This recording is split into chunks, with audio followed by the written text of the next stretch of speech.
எல்லாருக்கும் வணக்கம். ஸோ இன்னைக்கு பார்க்க போற ஜாப் என்னன்னு பார்த்தீங்கன்னா திருநெல்வேலி ரெவன்யூ டிபார்ட்மெண்ட்ல வில்லேஜ் அசிஸ்டன்ட் ரெக்ரூட்மெண்ட் தான். ஓகேங்களா? ஸோ ஆஃப்லைன் மோட் தான். 45 போஸ்ட் இருக்கு.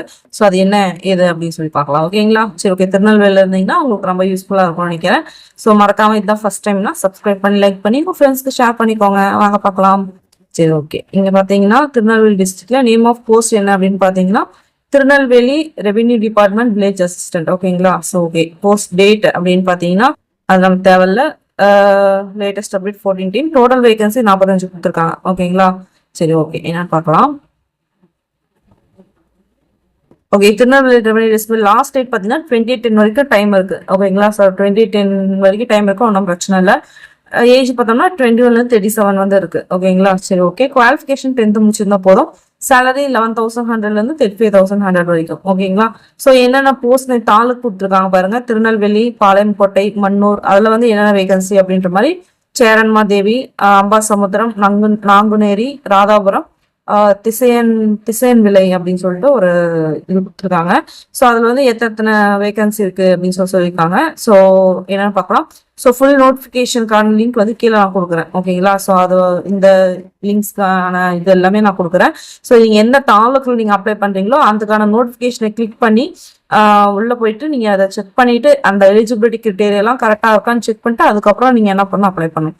ஃபார் எக்ஸாம்பிள் பார்த்தோன்னா நான் அம்பாசமுத்திரம் இருக்குன்னு வச்சுக்கோங்க. அம்பாசமுத்திரம் நான் அப்ளை பண்ண போறேன்னா அதை நீங்கள் கிளிக் பண்ணீங்க அப்படின்னா அந்த பேஜுக்கான அதுக்கான நோட்டிஃபிகேஷன் வந்து ஓப்பன் ஆகும். ஓகேங்களா? சரி, ஒரு நிமிஷம் இருங்க.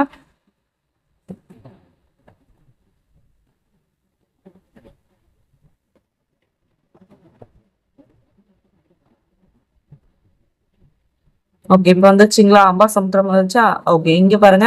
விண்ணப்பம் பெறப்படும் நாள் ஓகே கடைசி நாள் கொடுக்குறாங்க. 28/10 வரைக்கும் இருக்கு. பதவியின் பெயர் கிராம உரிமையாளர். ஊதியம் பார்த்தோன்னா நான் சொன்ன மரியாதை தான். வட்டத்தின் பெயர் அம்பாசமுத்திரம். காலி இடங்களும் 3. அதுல பார்த்தோன்னா என்னென்ன கிராமம்னு பார்த்தோன்னா ஏகாம்பரம், சிவந்திபுரம், ஆலடியூர். ஓகேங்களா?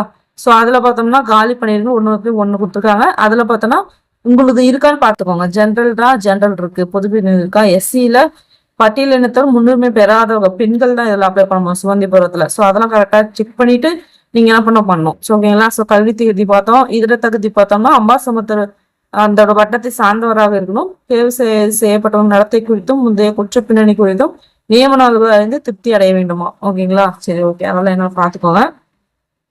வயது வரம்பு கொடுத்துருக்காங்க. ஸோ உங்களோட இனம் பேஸ் பண்ணி உங்களோட கேஸ்ட் பேஸ் பண்ணி ஏஜ் ரிலாக்ஸேஷன் அதிகம் பண்ணிக்கலாம். 1 வருஷம் 2 வருஷம் அதிகம் பண்ணி அந்த மாதிரி கொடுத்துருப்பாங்க. ராணுவத்திறனா 50 வயசு 55 வயசு இருக்கலாம் அப்படி அந்த மாதிரிலாம் கொடுத்துருப்பாங்க. அதையும் செக் பண்ணிக்கோங்க. ஓகேங்களா? மாற்றுத்திறனாளிகளும் 10 வருஷம் அதிகமா இருக்கலாம் பொறுத்த தேதியோட இருக்கிறதோட. இப்போ ஃபார் எக்ஸாம்பிள் 21 வந்து இருக்கணும் அப்படின்னு சொல்லியிருக்காங்களா குறைந்தபட்ச வயது. இப்போ வந்து பாத்தீங்கன்னா ஓசி ஜென்ரல் ஜிடிஆர் இருந்தாங்கன்னா பொதுப்பிரிவு இருந்தாங்கன்னா 32 வயசு இருக்கலாம். இதே வந்து பார்த்தோன்னா பிசிஎம், எம்பிசி, டிஎன்சி இந்த மாதிரி இருந்தாங்கன்னா 39 வயசு இருந்தால் அவங்க வந்து எடுத்துப்பாங்க. ஓகேங்களா? அந்த மாதிரி ஏஜ் ரிலாக்ஸேஷன் கொடுத்துருக்காங்க. அது பார்த்துக்கோங்க. விண்ணப்பிக்கும் முறை என்ன அப்படின்னு பார்த்தீங்கன்னா அந்த கீழே அந்த லிங்க் கொடுக்குறேன். ஓகேங்களா? அந்த அப்ளிகேஷன் ஃபார்ம் அதில் வந்து ஃபில் பண்ணணும். ஓகேங்களா? ஃபில் பண்ணி என்ன பண்ணணும் அப்படின்னு பார்த்தீங்கன்னா உரிய ஆவணங்களோட நேரடியாவோ இல்லைன்னா பதிவு தபால் மூலமாவோ அம்பாசமுத்திர வட்டாட்சியர் அலுவலகத்துக்கு வந்து அனுப்புறோம். ஓகேங்களா? ஸோ முழுமையா ஆவணங்கள் இன்ட்டு வந்துச்சுன்னா அதை வந்து ரிஜெக்ட் பண்ணிடுவாங்க அப்படின்றாங்க. ஸோ அதுக்கப்புறம் ஓகே ஆனவங்களை என்ன பண்ணுவாங்க, நேர்முக தேர்வுக்கு கூப்பிடுவாங்க. ஓகேங்களா? சரி, ஓகே. பயணப்படிலாம் கொடுக்க மாட்டாங்களாம்ப்பா வர்றதுக்கு. ஓகேங்களா? அங்க வந்து பாத்தீங்கன்னா விண்ணப்பதாரர்களுக்கு வாசித்தல் மற்றும் எழுதுதல் திறன் தேர்வு மற்றும் மிதிவண்டி அல்லது இருசக்கர வாகனம் ஓட்டும் திறன், அதே மாதிரி நேர்முக தேர்வு, இது எல்லாமே தனித்தனியே கடிதம் அனுப்பி வைக்கப்படுமா? ஓகேங்களா? ஸோ விண்ணப்பம் வந்து எங்க அனுப்பணும்னு பாத்தீங்கன்னா கீழே அட்ரஸ் கொடுத்துருக்காங்க பாருங்க. இந்த அட்ரஸ் தான் அனுப்பிவிடணும் அப்படின்றாங்க. ஓகேங்களா? ஸோ அப்ளிகேஷன் ஃபார்ம் பார்க்கலாங்களா எப்படி இருக்குன்னு பார்க்கலாம். ஸோ அப்ளிகேஷன் ஃபார்ம் வந்து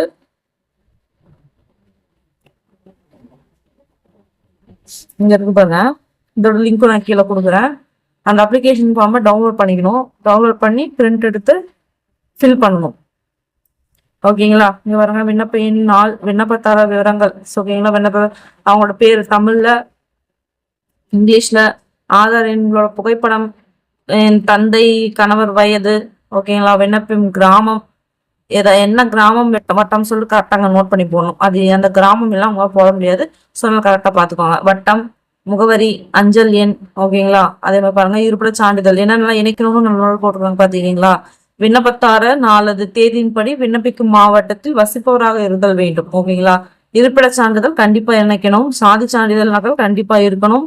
அடுத்து அந்த 10வது படிச்சீங்க இல்லையா, அதுக்கு இருக்கணும். காவல்துறை வழக்கு எதுவும் நிலுவையில் இருந்தால் அதன் விவரம், ஓகேங்களா? இல்லைன்னா வேணாம். மிதிவண்டி ஓட்டுறவங்களா இல்லையா அப்படின்னு மாதிரி ஓட்டுன உரிமம் இருக்கணும், ஓகேங்களா? அது கண்டிப்பாக இணைக்கப்பட வேண்டும் அப்படின்னு சொல்லியிருக்காங்க, ஓகேங்களா? சரி, ஓகே. மாற்றுத்திறனாளி வகையா இருந்துச்சுன்னா அவங்க எத்தனை சதவீதம், முதல் தலைமுறை பட்டதாரியா, கலப்பு திருமண தம்பதியினரா, அது மாதிரி கேட்டிருக்காங்க. அடுத்து பார்த்தோம்னா கொரோனா தொற்றுனால யாராவது இழந்தீங்களா அப்படின்ற மாதிரி, ஓகேங்களா? அதெல்லாம் பண்ணியிருக்காங்க. ஸோ அந்த உரிய கட்டத்தில் டிக் செஞ்சு ஆமாவா இல்லையா அப்படின்ற மாதிரிலாம் பண்ணணும். அந்த உரிய சான்று வந்து இணைக்கப்படணும். இணைக்கப்படாத பட்சத்தில் விண்ணப்பங்கள் நிராகரிக்கப்படும் சொல்லியிருக்காங்க, ஓகேங்களா? இதுமே கலப்பு திருமண தம்பதியர் ஒருவர் ஆதி திராவிடர் அல்லது பழங்குடியினத்தராக இருக்க வேண்டும், ஓகேங்களா? அதை முன்னுரிமை போடுறாங்க இல்லையா அவங்களுக்கு, ஓகேங்களா? அவ்வளவுதான். ஓகே, அவ்வளவுதான், ஓகேங்களா? ஸோ இவ்வளவுதான். ஸோ அதை கரெக்டா நோட் பண்ணி நான் சொன்ன விஷயத்தெல்லாம் வச்சு நோட் பண்ணி உங்களுக்கான எலிஜிபிலிட்டி இருக்கா அப்படின்னு சொல்லி செக் பண்ணி அப்ளிகேஷன் வந்து அனுப்புங்க. நேராவோ இல்லை வந்து போஸ்ட் மூலியமாவோ அனுப்பலாம், ஓகேங்களா? ஓகே. ஸோ ஓரளவுக்கு நான் புரியுற மாதிரி சொல்லியிருக்கேன்னு நினைக்கிறேன்.